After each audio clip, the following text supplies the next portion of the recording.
So, what if you could actually turn your health around by the information found in just the annual blood test that most doctors, at least here in the United States, do? Most HMOs and PPOs and just conventional doctors do an annual blood test. What if that contained information that could help you solve your current chronic health issues? You think that would be useful? Do you think that would be helpful if your doctor knew what to look for to give you information, action steps that you could do that would turn your health around? I think it would. And on today's episode, we're going to explore the things that most doctors miss in that annual blood test, ways to look at that annual blood test that could help you to identify why you're feeling tired, why your hormones are out of balance, why your digestion isn't working well, or at least give the starting point to that. That would be helpful, wouldn't it?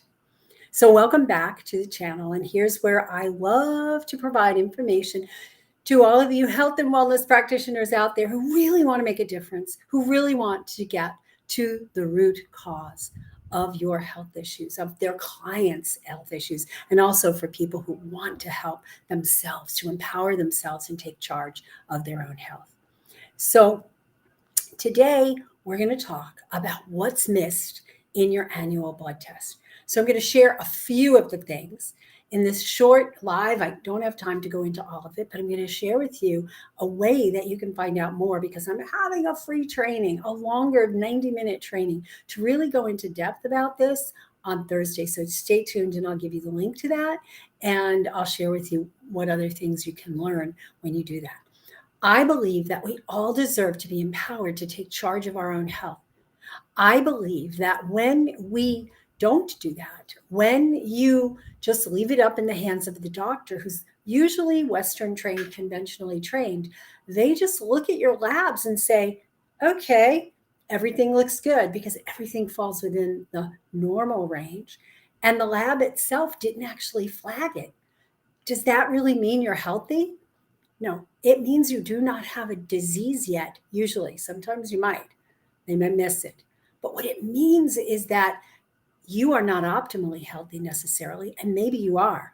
But if they're not looking at the numbers in the correct way to know what the optimal ranges are, as opposed to the normal ranges, because quite frankly, I always say this to people, I don't want to be normal in a world where more than half the people get cancer at sometime in their lives, where 80% of doctor visits are for fatigue, and nobody's able to help people to really get to the root cause of what that is. And there's lots of reasons for that.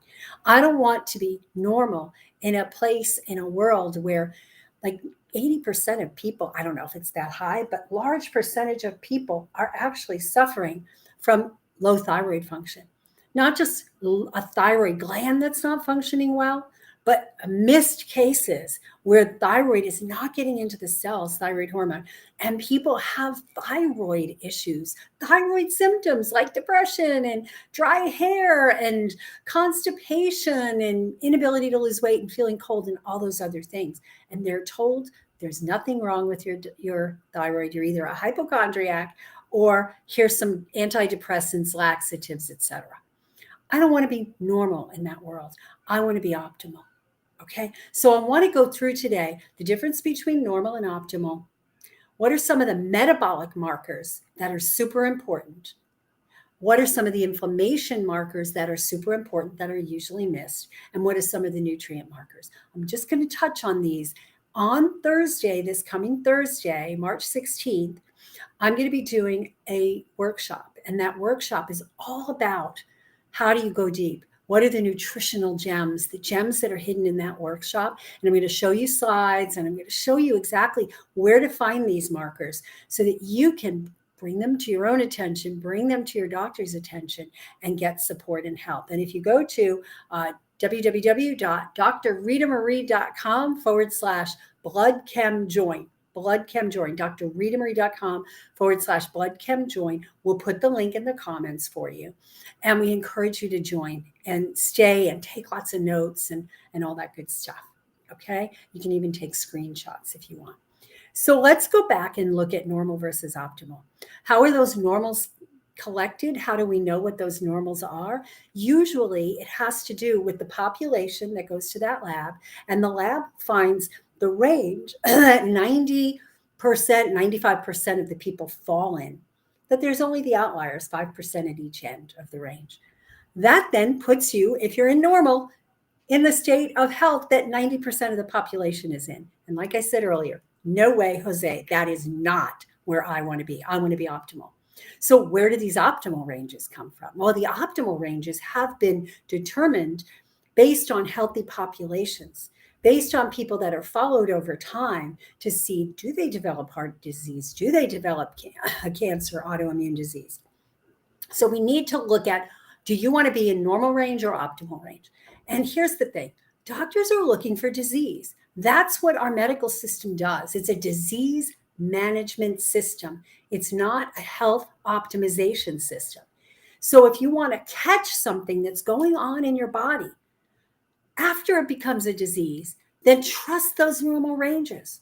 But if you'd prefer to see, hey, subtle imbalances that are happening that foretell something may be going on with your cardiac system, that's what you want to know. I think that's what you should want to know. Maybe it's not right now, but maybe I'm just bringing this to your attention. So I believe that we want to find ourselves in the optimal ranges. And I'm going to share some of those with you. I'm going to share optimal ranges. And when you come to the thing, I'm going to entice you to stay for the whole event because it's going to be packed with information. And I'm going to give you a chart that will show you what those optimal ranges are. And you can look at your own blood tests and see, where do you fall? And then I'm going to also share with you which tests most doctors don't do on a regular basis. And I'm going to share with you how you can order them yourself if you can't get to your doctor. So here's the list. Take it to your doctor. If they won't give it to you, then here's how you can get them done yourself. Really important. So normal versus optimal. We'll go into more depth. I'll show you some examples. I also want to talk about metabolic markers. Metabolic health has been in the press for the last, I would say, 6 months to a year, really high in there. Most people 12 years ago, they didn't know what metabolic health was. We know what our metabolism is. We know what metabolic health is. And you want optimal metabolic health because it's the way that your body takes fuel from out there.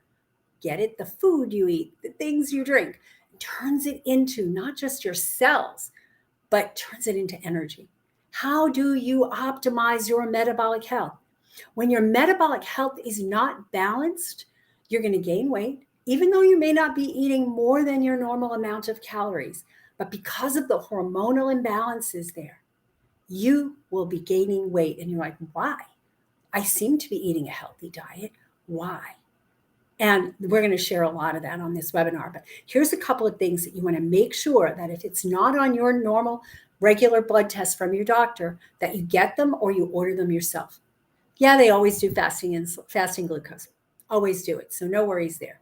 Second one, hemoglobin A1C, which gives you a general idea of the average of your glucose throughout the day, throughout a 3-month period, 3 to 4 month period. Hemoglobin A1C is normally only measured in people who are already diabetic. And my question again to you, do you want to wait to become diabetic before you're told that you're diabetic? Or do you want to catch it before it becomes diabetes? Because the metabolic imbalances that are found in diabetes usually start decades before. And a lot of the side effects, the retinal problems, vision problems, the kidney problems, the peripheral nerve, feet and hands going numb, those are problems that happen before you go into the official diabetes diagnosis. Wouldn't you like to know? And the last one in that blood sugar category is insulin. And very few doctors will measure insulin unless you're already diabetic and they're trying to see, can your pancreas still produce insulin? So we'll talk more in depth about those. I'll give you ranges. I'll give you charts. Come to the webinar, drritamarie.com/bloodchemjoint. And it's going to be this Thursday. If you happen to miss it and you're listening to this afterwards, check back in the comments and we'll share with you if there's a replay or how you can get it again. We plan to repeat this webinar multiple times because it's so, so important. And what you find out by looking at these things can save your life. And doctors aren't doing this. I've had conversations with friends and family members, and I've asked them, well, what's this level? They're not doing it. They're not doing it. Even in people with a family history of diabetes, which I think is criminal. I think if you want to really serve your patients, your clients, your people who are looking to you for help, you owe it to them to do these tests. And if your doctor won't, I always say, go to the doctor and say, get these tests done. But if they won't, then we'll share with you how you can get them done without having, to go through the doctor. There's a lot of options there. So the other metabolic markers have to do with your thyroid. And I've done other videos about thyroid markers. The thyroid markers are so overlooked, it's pathetic. Most doctors are taught in medical school, just test TSH. If TSH is too high, that means that your thyroid is under functioning. If that's the case, then we measure T4. If T4 is low, then they'll give you thyroid hormone. If not, they don't believe you have a thyroid problem. I'm going to list off right here quickly some of the tests you should be getting for your thyroid. And at our webinar, we're going to share that in depth and what each one means. TSH, total T4, free T4, free T3, and then there's 2 thyroid antibodies that you need to measure, because if the thyroid antibodies are attacking the function of the thyroid, it may be 10 years before the TSH goes bad, before the T4 goes bad. When you want to know that, so you can balance your immune system, you can get rid of the toxicity, get rid of the stressors that are causing that before you develop a full-blown autoimmune thyroid problem. So those 2 are antithyroglobulin and TPO, thyroid peroxidase antibodies. Antibodies is fine. So those are the ones you want to get for thyroid. Metabolic markers, super important. The other ones that are missed are inflammatory markers. Very few doctors are testing homocysteine, which is an inflammatory marker that is actually really easy to correct, because usually it's a result of some B vitamin deficiencies and poor methylation. And what can happen when that homocysteine goes high, it damages those nerves. And you can get neuropathies that are related to homocysteine being elevated because of these low B vitamins. So very important. And also homocysteine is super important for thyroid function. I'll share more in depth about that on Thursday. So inflammatory markers, homocysteine, C-reactive protein, highly sensitive, HS-CRP. Most doctors aren't testing it. More and more are starting to these days, because we see it as a contributory factor. It definitely is to heart disease. Okay. The other thing we're going to go into more depth on is the advanced markers for heart disease, right? Because it's not just about how high is your cholesterol, what's your LDL and HDL. There's so much more that can be determined. And I'm going to just like blow my wad on it. I'm going to teach you everything that you need to know in order to make some decisions and get these things tested. So hemoglobin A1C, homocysteine, and HSCRP, but the other one is ESR, erythrocyte sedimentation rate.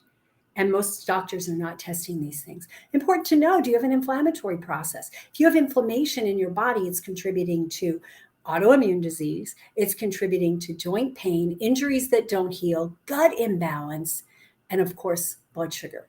The receptors are not working anymore. We need to be knowing what the inflammatory markers are doing. And the last set that I'm going to talk about now is nutrient imbalances. There are tests that you can do to look in the blood to see what certain nutrients are, but those nutrients don't always live in the blood. That's not where they're active. So there's ways to do more advanced testing that shows you the functional aspects of them, like B12 should do this, and therefore if this chemical's high, methylmalonic acid, by the way, then we know that we might have a B12. We probably have a B12 deficiency. But even in your normal blood test that your doctor's already done for you, there's markers. We look there and we can look at, say, let's just say alkaline phosphatase, which is one of the liver enzymes. If it's high, you likely have some kind of stress on your liver and need to be addressing it. If it's low, doctors don't look at it. But from a functional perspective, we find that low alkaline phosphatase usually happens in the case of zinc deficiency. And if you also have low white blood cells plus low alkaline phosphatase, even more likely that you have a zinc deficiency. And zinc deficiencies are so common. So you want to look at that. You want to look at things like the comparison between various markers. I'll give you an example, I'll give you a lot more of those examples on our webinar Thursday, but one of them is iron and hemoglobin. If you have high iron or normal iron and low hemoglobin, and I'm not talking hemoglobin A1C like I said earlier, I know it's confusing, but they're named similarly. Hemoglobin is the oxygen carrying capacity of the blood, and it's used as an anemia marker. If you have high iron and you have low hemoglobin, you want to start thinking maybe I have a B6 deficiency, because B6 is required for creating that hemoglobin. And just because you have enough iron doesn't mean you can create it. If you're low in B6, you won't. If you also have other symptoms like neurotransmitter type symptoms like depression, anxiety, OCD tendencies, that may foretell a B6 deficiency. So if you have that marker on the blood and you have some of these symptoms, or you have hormonal imbalances, you have PMS or heavy menstrual periods, those are things to be looking at. So all of these things can be found in your blood. There's a whole bunch more of those nutrient type. So uric acid can be related to molybdenum deficiency, and on and on. So these are just a few of the things. Take note of these things. Get these extra things tested. Watch this video with care and watch it again and write down some notes. But if you really want to go in depth, come on Thursday, drritamarie.com/bloodchemjoin, bloodchemjoin. And we're going to go into lots and lots of detail of beautiful slides with lots of this. And you can just take your camera and take pictures. And then we'll give you, if you stay to the end, we're going to give you a nice bonus so that you can go to your doctor and ask for help with getting these things done. And if you have a doctor that won't ask for help, we'll definitely share with you how you can get support, because medicine hasn't kept up. Medicine hasn't kept up with all the great functional medicine information, the studies that are available that you need in order for you to be at your optimal health.